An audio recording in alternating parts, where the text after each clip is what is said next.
Olá, seja muito bem-vindo ao programa Em Foco. O meu, o seu, o nosso programa semanal de entrevistas e, claro, construção do conhecimento. Hoje, a nossa temática será redução da maioridade penal. Para isso, alguém especialista para conversar conosco.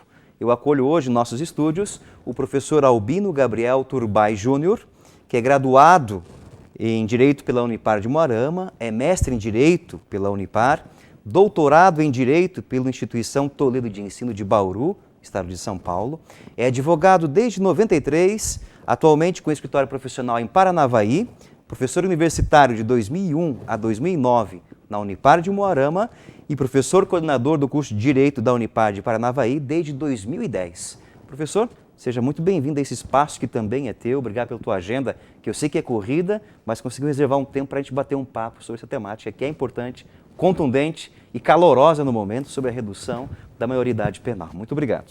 Eu que agradeço.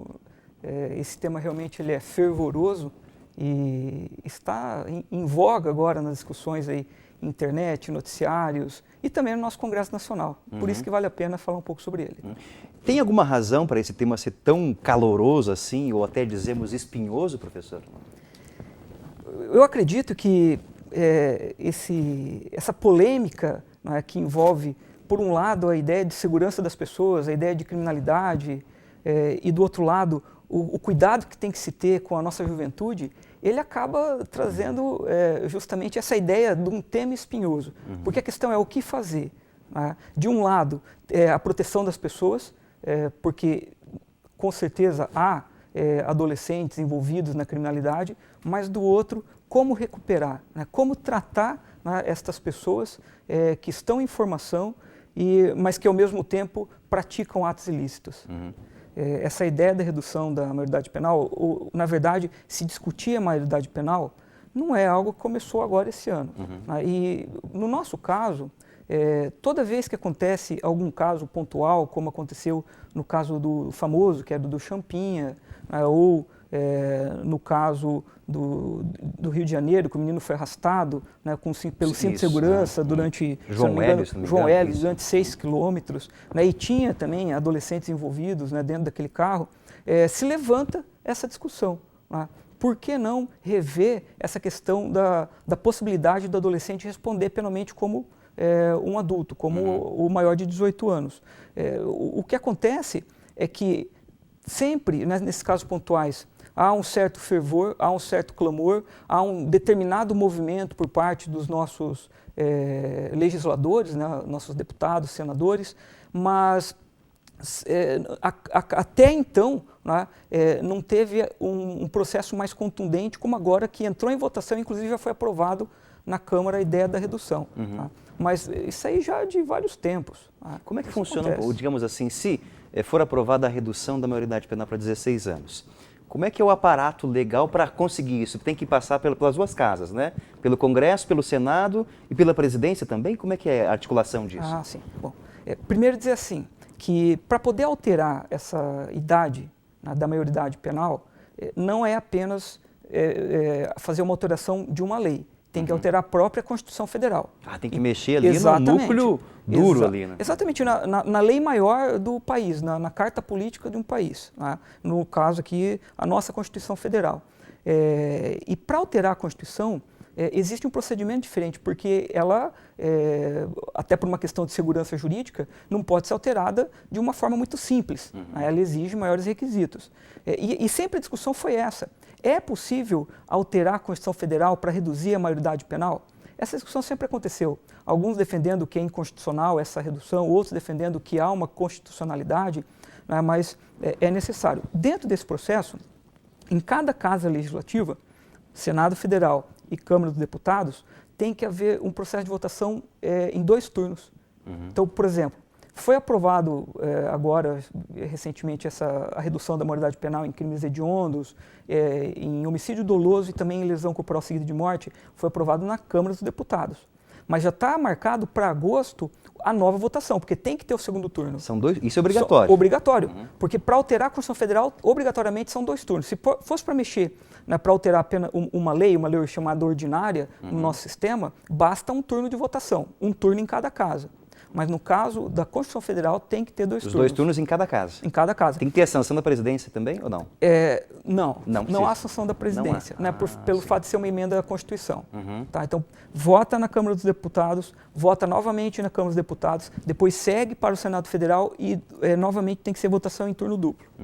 Tem uma certa porcentagem de votos que tem que ter o máximo e o mínimo nas casas? Ou... Isso, 3/5 de votos. 3/5 de 3/5 de votos do total dos integrantes. Né? No caso da Câmara dos Deputados, 513 deputados e do Senado, 81 senadores. E quem propõe essa votação é o presidente da casa? Cada um dos presidentes ou não?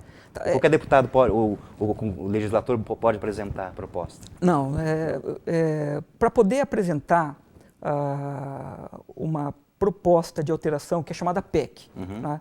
Que é o projeto de emenda à Constituição.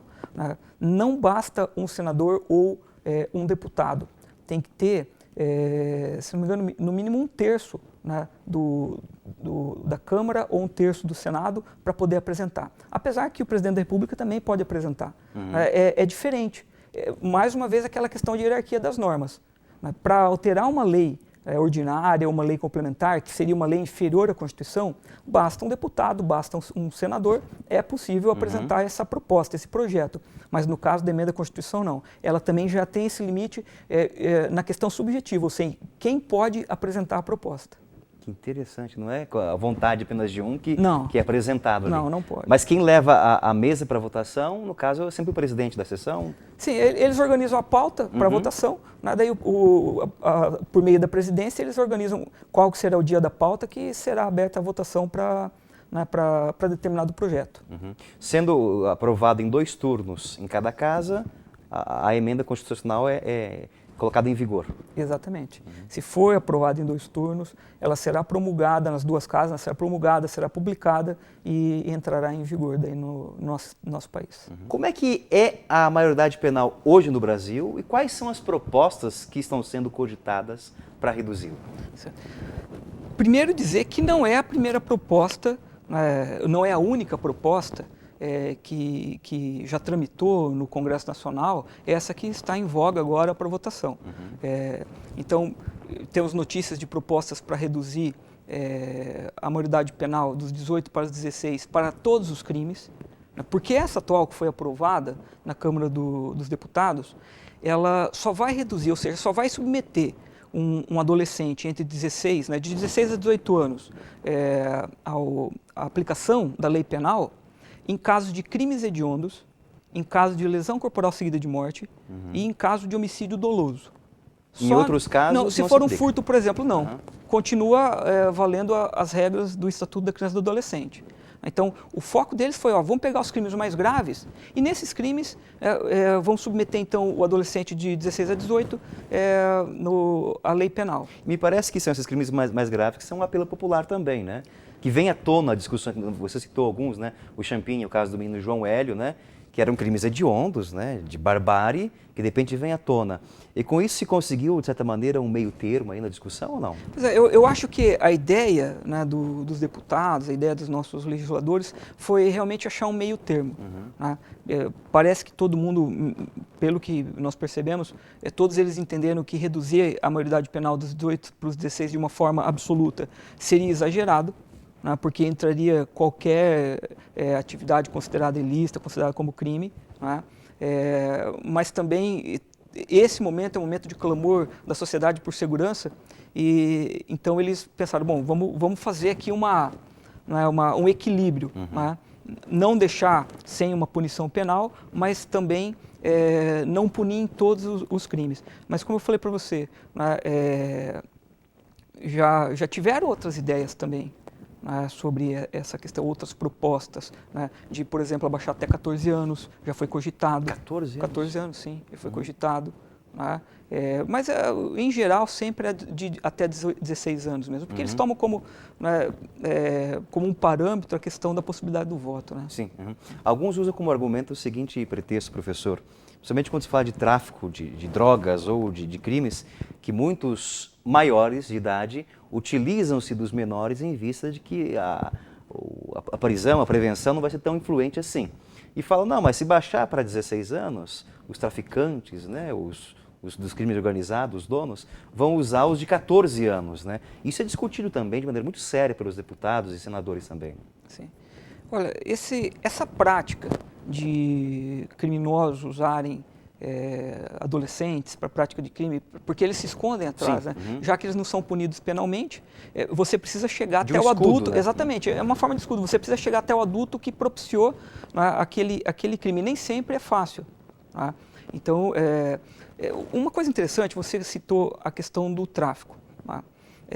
No primeiro projeto que tramitava, porque houve alguns noticiários trouxeram a ideia de uma manobra, né, dentro do Congresso, dentro da Câmara dos Deputados, porque o projeto que estava sendo votado, ele reduzia a maioridade penal dos 18 para 16 em crimes hediondos, em homicídios dolosos, lesão corporal seguida de morte, tráfico de entorpecente e também tráfico de drogas, né, e também para roubo qualificado. E eles tiraram, porque essa proposta foi rejeitada. Mas no mesmo dia em que foi rejeitada essa proposta, eles colocaram um substitutivo, uma nova proposta, e tiraram o tráfico de drogas da possibilidade da redução. Então, mesmo se esse projeto ele for aprovado em agosto e, né, numa eventualidade ser aprovado também no Senado, porque vai ter que passar, o tráfico de drogas não entraria na redução da maioridade penal. E o argumento que eles usaram, né, que eu estava fazendo uma pesquisa sobre as ideias, né, que influenciam esses projetos, um dos argumentos foi que, na verdade, no tráfico de droga, o adolescente ele é muito mais vítima, né, do sistema, né, do crime organizado para drogas, do que seria um criminoso. Né, ele entra no sistema como uma vítima, como um usuário e acaba participando, né, desse ato criminoso.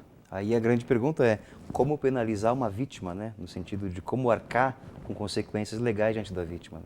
Que caminhos nós teríamos, então, de certa maneira, para proteger essas vítimas? Olha, eu tenho pensado, né, sobre esse assunto e você vê várias opiniões contrárias, a favor. A grande verdade, no meu ponto de vista, é que quando a Constituição Federal veio, né, em 1988 e a confirmou, né, a idade de 18 anos, porque já era a idade de 18 anos, ela confirma essa idade de 18 anos, né, para a redução da maioridade penal, ela estabeleceu um planejamento, um programa, né, uma identidade, né, da nossa sociedade. Porque quando você pensa na Constituição Federal, você não pode pensar só no que acontece hoje. Você também projeta o que a gente espera da nossa própria sociedade. É um projeto de nação. Exatamente, né? Exatamente, é um projeto da nação. Né? Então, o que nós queremos com a juventude? Nós queremos, porque me parece, da forma como o sistema, o próprio sistema carcerário, ele é estruturado hoje e, né, não é novidade para ninguém, a crítica ao sistema que não tem estrutura adequada, que sempre tem uma superlotação, ele não teria capacidade de receber mais uma faixa etária de pessoas, né, e de promover a chamada ressocialização, que já não promove, exatamente, né, já é muito discutível se ela promove hoje, mas imagine que com mais uma faixa etária, né, não tendo estabelecimentos apropriados para isso.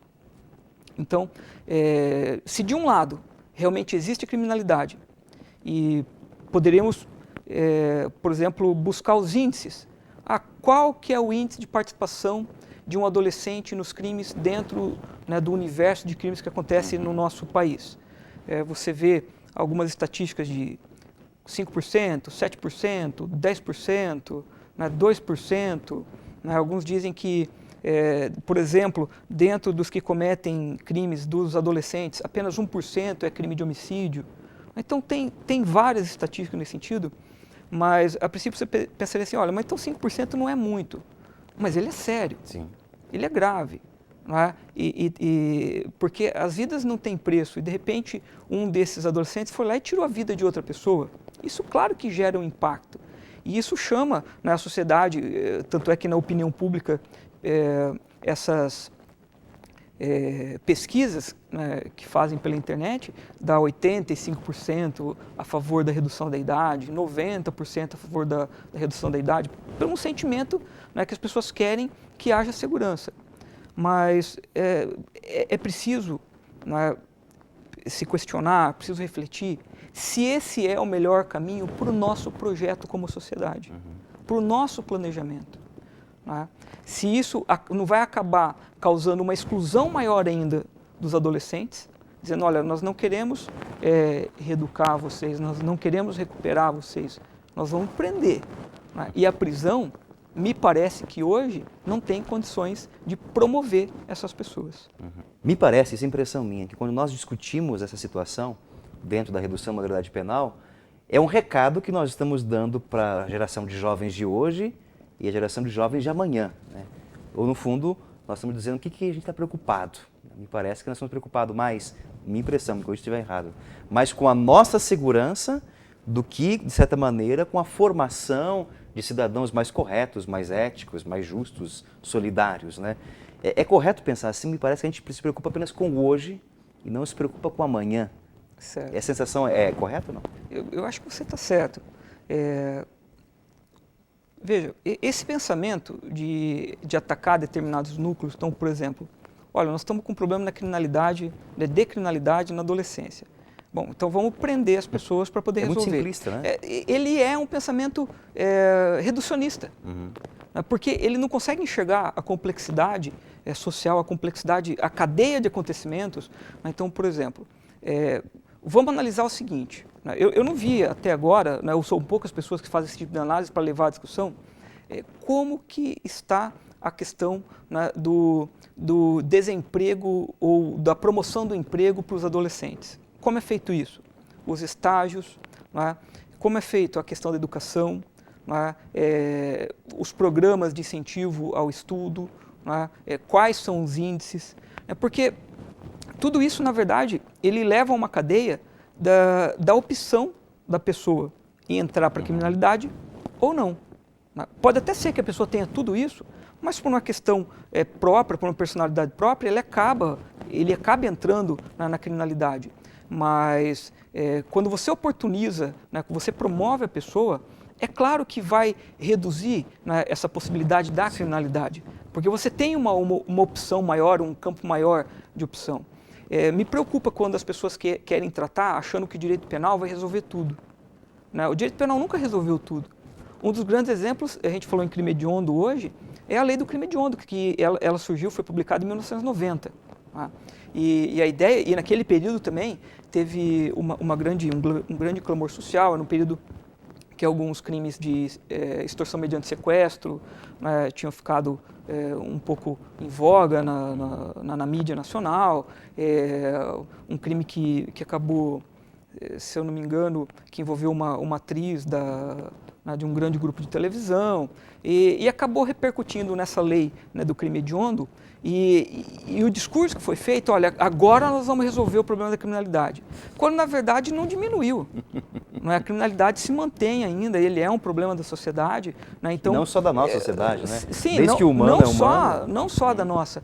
Então essa chamada lei do crime hediondo, que teria essa ideia, né, é claro que teve seus pontos positivos, mas ela também não conseguiu resolver. Então não é o direito penal que vai resolver. O que vai resolver são outras políticas. É a política criminal? Também. Mas é a política do emprego, é a política da educação, é a política, né, da assistência social, é a política, né, de poder efetivar o que vem previsto no Estatuto da Criança e do Adolescente, que ele também foi criado em 1990, mas ele não tem uma aplicação total e nós estamos em 2015. Sim. Então, realmente é essa questão, essa visão reducionista, dos problemas sociais é que acabam trazendo talvez algumas soluções precipitadas, né, e sem a devida reflexão. E me parece que o senso comum aborda justamente isso, né? A população de modo geral, o Estado tem que resolver esse problema, mas não é um problema só do Estado. Sim. É um problema de nação, né? Nós também temos que nos articular para o que a gente pode oferecer como possibilidade de escolha para as juventudes. Exatamente. É um problema da nação, um problema das famílias. Por exemplo, precisamos refletir a questão do valor da família. Será que a estrutura familiar que nós temos hoje é a mesma de 10, 15, 20 anos atrás? né, os valores que se pregavam dentro da família, o tempo que os pais têm com seus filhos, né, até mesmo num mundo muito rápido, né, numa questão de economia, que hoje o pai e a mãe trabalham fora e talvez aquela dedicação ao filho não seja a mais adequada ou a mais cuidadosa. Será que isso também não leva, né, um adolescente, já que ele não tem talvez aquela estrutura da família, né, ele acaba encontrando uma outra forma, né, de se expressar? São coisas que a gente tem que refletir, né? Efetivamente, é uma questão de projeto de uma sociedade. Então, eu acredito que para tomar essa decisão, é uma decisão política, uma lei é uma decisão política, uma alteração da Constituição é uma decisão política. Vamos tomar uma decisão política? Sim, talvez seja a hora de tomar uma decisão política, mas a questão é, qual vai ser a melhor que vai atender, né, os desejos da nossa sociedade, a valorização do ser humano, a questão da cidadania, né, o espírito democrático. Não me parece que vai ser com a redução da maioridade penal de uma forma sem ter, inclusive, estrutura para que se aplique, né, uma redução nesse sentido. Por falar em mudança de posição política, mudança de lei, me parece que o Senado propôs ou votou, aprovou uma mudança no ECA, Estatuto de Criança e Adolescente. Como é que é essa situação que ficou, professor? Exatamente. Paralelamente à Câmara dos Deputados, que já passou pela primeira votação e está marcada a segunda votação em agosto para reduzir a maioridade penal, o Senado Federal aprovou nesta semana, né, uma alteração no Estatuto da Criança e do Adolescente, no ECA. E a ideia foi a seguinte, aumentar, né, o tempo de internação de 3 anos para 10 anos também em crimes hediondos. Da mesma forma, então qual que é deles? Olha, vamos trazer uma outra proposta, uma outra possibilidade. Então, eu vejo 2 mensagens. A primeira é trazer uma outra alternativa. Está todo mundo insatisfeito? Porque, efetivamente, há esse problema da criminalidade e tem que ser resolvida. Está todo mundo insatisfeito que um adolescente só pode ficar, no máximo, até 3 anos internado? Então, vamos trazer uma ideia diferente. Vamos aumentar os 3 anos para 10 anos. Lembrando que, nesse caso, não é só dos 16 aos 18, pega dos 12 também. Porque a medida socioeducativa, no caso a internação, ela é aplicada para os adolescentes. Então, talvez, como é recente, né, tem que ser pensado. Quem sabe seja uma saída. Agora, uma outra mensagem que eu entendo é, se o próprio Senado já aprovou essa alteração na lei, me parece o caminho da rejeição da proposta que está vindo da Câmara, da redução da maioridade penal. Aí é uma tramitação estratégica. Eu não sei o que eles estão pensando lá, né, os nossos legisladores, mas é a mensagem que pelo menos eu entendi. Olha, vamos fazer uma outra alternativa, porque provavelmente aquela que vem da Câmara, mesmo que seja aprovada no segundo turno, não será aprovada aqui. Mas, no caso, essa é uma decisão diferenciada, porque é um estatuto, não está presente na Constituição, né? A mudança também tem que seguir 2 turnos, 3 quintos? Não. Porque o Estatuto da Criança e do Adolescente ele não vai necessitar de um projeto de emenda da Constituição. Sim. Ele é uma alteração de lei.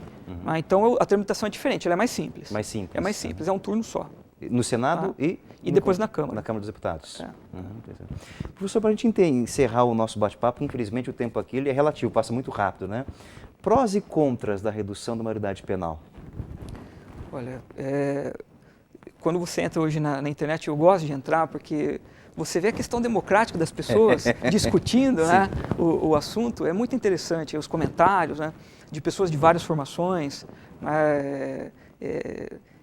você nota a diversidade dos pensamentos, e parece que é muito claro que os pontos favoráveis, né, são no combate à criminalidade.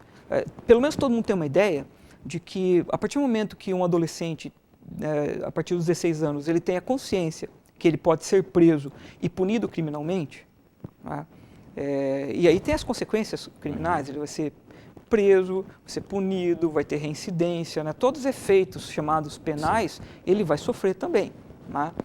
Seja o grande ponto favorável, né? Que esse temor, né, vai fazer ele pensar 2 vezes, bom, então é melhor eu não praticar o crime. Então esse temor vai acabar contribuindo para a redução, né, da criminalidade no meio dos adolescentes.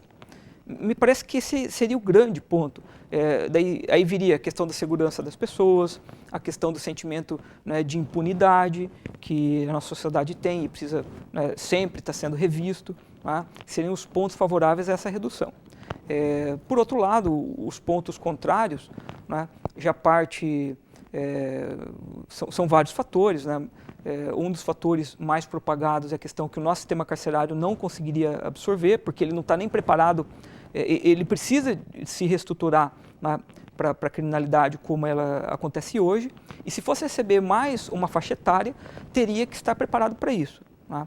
Se eu salvo engano, no projeto, ele tem a previsão que esse adolescente ele poderia ser punido criminalmente, mas ele teria que cumprir essa pena em outro estabelecimento, ou, né, separado dos adultos. A questão é, né, como que vai realizar, como é que isso vai acontecer. Né? Outras questões que envolvem o próprio fato da formação. Né? Nós temos uma pessoa ainda em formação. É diferente você pegar um adulto, né, que tem lá seus 30 anos e querer reeducar ele e alguém que tenha 16 anos. Né? Eles podem ter o mesmo sentimento de vingança, né, do crime, né, do desvalor ao outro, mas a questão é, né, qual que é possível ainda efetivar essa reeducação. Né? Esse também é um outro ponto, né, desfavorável. Essa pessoa em formação, ela necessita muito mais de uma atenção do que de uma exclusão indo para a cadeia. Uhum. Ela precisa de atendimento. Né? Então esse seria um ponto desfavorável à redução. Alguns têm essa ideia, mas se pode votar, então também pode ser preso. Me parece que não, é uma ideia simplista também. Né? Eu acho que o fato de ser facultativo para o maior de 16 anos votar, é porque ele também tem que ter interesse, ele vive na sociedade. Né? Ele precisa se interessar pelas coisas, pelo menos se iniciar nesse interesse da vida política. Né? Não é a mesma coisa de ser preso. Sim. São decisões diferentes. Então, me parece que também não seja um bom argumento, né, quanto a isso. Professor, como o tema realmente ele é caloroso e tem dimensões e impactos interessantes e ainda está em processo de discussão, sim, nós vamos acessá-lo mais vezes para estar conosco aqui. Eu sei que sua agenda é corrida, para você de casa saber, ele veio de Paranavaí só aqui para conversar conosco, né, presentear-nos com sua presença, com a sua intelectualidade, enfim, com os seus conhecimentos. Mas vamos convidá-lo mais vezes para estar conosco aqui. Muito obrigado pela sua presença. Eu que agradeço o convite, né, sempre que precisarem para discutir esses temas calorosos, fervorosos. Eu acho que é importante todo mundo pensar. Perfeito. Tá? Uhum. E eu acho que essa é a ideia. As pessoas não podem, só porque ouviram uma notícia da televisão ou leram alguma coisa, já copiar aquela ideia. Acho que temos que pensar, né, para ver o que a gente vai decidir como melhor para o nosso futuro. E obrigado pelas suas luzes e nosso pensamento hoje aqui. Muito obrigado. E obrigado a você pela audiência. Até o próximo programa. Um forte abraço. Tchau, tchau.